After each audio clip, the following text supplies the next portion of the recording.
Assalamu alaykum qarindoshlar, qanday ahvolinglar? Men Amerikadan doktor Mehmet deyman. Men bugun bizningki mahalliga yarim soatlik keladigan bir bog'chada aylang'ach sizlar bilan shu xushal bo'lish to'g'risida, ya'ni psixikalik nuqtadan chiqib xushal bo'lish to'g'risida o'zimningki izlanganlarni sizlar bilan o'rtoqlashib o'tmoqchi. Hamda hammamizning xabari olgandagidek vatandagi vaziyat, vatandagi urug' tuqqan do'st birodarlar bilan aloqalanmaslik, vatansizlik, musofirchilik va turmushda yo'liqqan har xil o'ngishsizliklar hammamizningki ro'yi oltiga ozdir ko'pdir ta'sir ko'rsatib, ko'pinchamizni hayotdan huzur ololmas va xushal bo'ladigan ishlargami xushal bo'lolmas qilib qo'ydi. Shuni bilishimiz kerakki, mayli nima bo'lishidan qat'iy nazar hayot davom qilish kerak. Faqat o'zimizni yo'qotib qo'ymay, umidvor bo'lib, oxirgacha tirishqinimizda ondan dushman emas, balki biz ko'zlagan maqsadimizga yeta olamiz. Bo'lmasa biz har kuni og'rinib, xapolab, ranjib o'zimizni yo'qotib qo'ysak, biz qo'shlab ziyon tortamiz, oxirida dushman maqsadiga yetadi. Undaqda biz qanday qilib xushal yashay olamiz degan vaqtida buninglik uchun hayotni qadrlashimiz, xushal bo'ladigan vaqtda cho'qim xushal bo'lishimiz, ko'tarangu ruh bilan yashashimiz kerak. Tövəndə mən ko'nglimizni xushal tutish uchun turmushda yo'q deyishga yoki saqlanish kerak bo'lgan bir necha taraf to'g'risida o'zimning izlanganlarimni ko'pchilik bilan o'rtoqlashib o'tmoqchiman. Uningki birinchisi davomliq boshqalarni rozi yoki xushal qilaman deb o'zimizni bak zo'rlab ketmasligimiz kerak. Öz g'ururimizni yerga urmasligimiz kerak.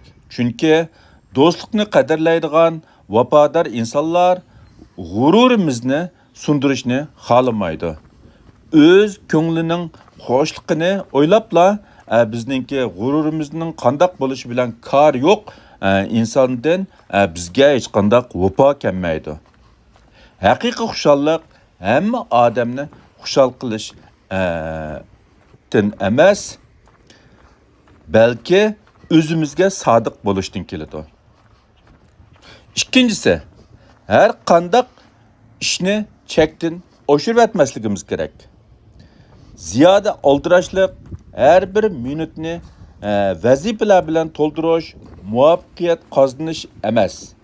Aksincha, u bizga ortiqcha ro'y besim paydo qilishi va xizmat unumimizga ta'sir yetkazishi mumkin. Qilgan ishda natija yaratish va muvaffaqiyat qozonish nihoyatda yaxshi. Ammo orom olish va ko'ngil ichish o'xshashla muhim. Ya'ni bizningki ro'yi va jismoniy sog'lomligimiz uchun bu orom olish va ko'ngil ichish nihoyatda muhim. Agar bizningki ro'yi va jismoniy sog'lomligimiz yaxshi bo'lmasa, qolgan g'oyalarimizning hammasi quruq gap bo'lib qoldi. Uchinchisi, o'zimizni natijaga ziyoda bog'lab olmasligimiz kerak. Hammamizning hayotida go'zal orzu, armonlarimiz va g'oyalarimiz bo'ladi. Hamda ularning ma'lum shaklda amalga oshishini umid qilishimiz tabiiy. Ammo xushal bo'lishni butunlay natijaga bog'lab olgan vaqtida reallik bizga nurg'ulg'an ko'ngilsizlik va umidsizlikni ato qilishi mumkin.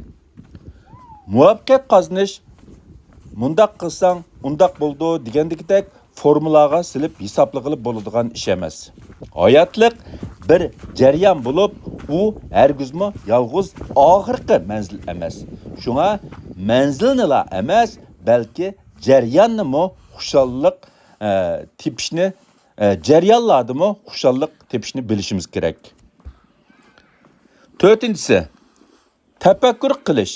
Har xil ijtimoiy taratqularda maqsadsiz vaqt o'tkazishdan saqlanishimiz kerak. Ahamiyatsiz o'ltirish va mehmondorchilikqa yo'q deyishni o'rganishimiz kerak. Hozirgi hayotimizni yashashimiz har zaman boshqalar bilan selishtirib, hayotimizni chempionlik talashadigan musobaqaga aylantirib olmasligimiz kerak. 5-si o'zimizni ko'ptirmaslik, havoda laylab qolmaslik kerak. Ya'ni o'zimizning qobiliyatini, iqtidorini yoki boyligini alohida ko'ptirib, mubolag'a qilib, o'zimiz aldab, havoda laylab qolmasligimiz kerak. Boshqalarni jalb qilaman deb o'zimizning ko'ngli tortmaydigan ishlarga zo'rlamaslik kerak. İnsan o'zi bo'lgan vaqtida ko'plagan ig'ir yuklardan xoli bo'lib,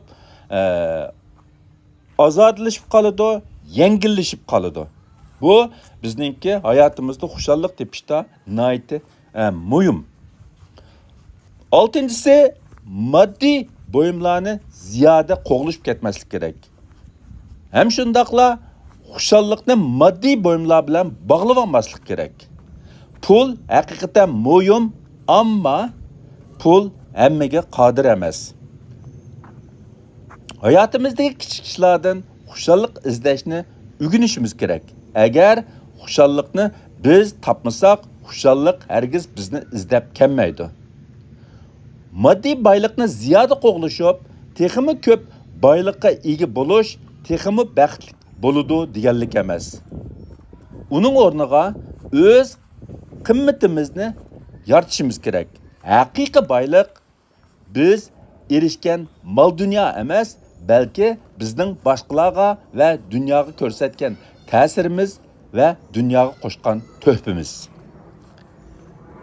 7-si o'tmishni va kelgusini hozirimizga, ya'ni bugungi kunimizga ta'sir yetkazishga yo'l qo'ymasligimiz kerak. O'tmishdagi xatoliklar va pushaymonlarning ham shundaqla kelgusidagi iniqsizliklarning bizni xo'ritishdan saqlanishimiz kerak. Kelgusiga tayyor bo'lishimiz, ammo eng muhimi hozirgi, ya'ni bugunimizni ahamiyatli va xushal yashashimiz kerak. 8-si ziyoda beorom bo'lishdan va og'rinishdan saqlanishimiz kerak. Bilishimiz kerakki, turmush hamisha rohat emas. Hatto hammamiz har xil davolg'ishlarga duch kelishimiz mumkin. İnson dengiz to'lqinini o'zgartirolmaydi, ammo kiyimini dengiz to'lqiniga moslashtirib, manzilga, oxirgi nishonga yetalaydi. Shunga dengiz to'lqinidan andish qilishning o'rniga uningdan qandoq foydalanishni o'rganishimiz kerak. Xushal bo'lish hargizmi hamma narsaga ha deyish emas.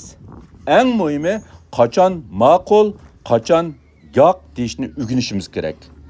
Nihoyat afsus, ko'pinchimizga nisbatan yo'q deyish uncha oson va qulay emas.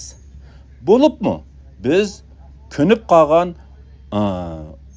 odamlarimizni o'zgartirish texmi tez. Gapning qisqasi, xushallik oxirgi manzil emas, balki u bir jarayon. U bizning o'zimizga haqiqiy mos keladigan va bizning ichki dunyomizni tinchlikqa ega qilgan ongliq tanlash.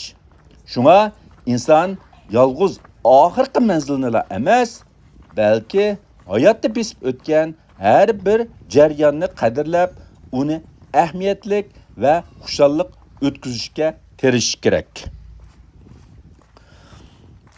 Endi bu xushallik deganimiz albatta men yuqorida deb o'tgandagidek oson emas, ammo biz shuni bilishimizki, u hammamizningki haq, huquqi, Alloh hammamizni o'xshash bu dunyodan va u dunyolikdan o'xshash bahram qilishga yaratgan. Biz hargizmi Alloh bizni u dunyolikqa yaratgan deb bu dunyolikdan voz kechmasligimiz kerak. Chunki bu dunyoda xushal yashashda boshqalarning qandaq haqqi bo'lsa, bizningmi shundaq haqqimiz bor. Agar biz vatandagi ishlarni ko'zda tutib, bütün hayatimizni qayg'u hasrat ichida o'tkazgan vaqtimizda u bizningki ro'yi psixika ro'yi holatimizga ig'ir salbiy ta'sir ko'rsatishi, natijada bizningki nurg'un ishlarimiz rivoj topmasligi mumkin. Chunki ro'yi sog'lom bo'lmagan vaqtida tafakkurga ta'sir etadi. Tafakkurga ta'sir etgan vaqtida to'g'ri hukm chiqarishimizga ta'sir etadi. Natijada ishlarimizda xatolik yuz berdi, ishlarimiz taraqqiy qilmaydi va biz uning badalini yomon ig'ir o'taymiz. Shunglashqa biz xushal bo'lishga tegishli ishlarda cho'qim xushal bo'lib, o'zimizning ro'yi va jismoniy sog'lig'imizga kafolat qilishimiz nihoyatda muhim. Hammanglarning diqqat berganinglarga ko'p rahmat. Men keyin yana mushu ro'yi sog'lomlik bilan munosabatlik temalarda o'zimninki o'ylaganlarni qarindoshlar bilan o'rtoqlashib o'taman. Oxirida hammanglarning tiningizga salomatlik tilayman. Ishlaringlar o'ngishli bo'lsin. Xayr xo'sh. Ko'rishguncha omon bo'linglar.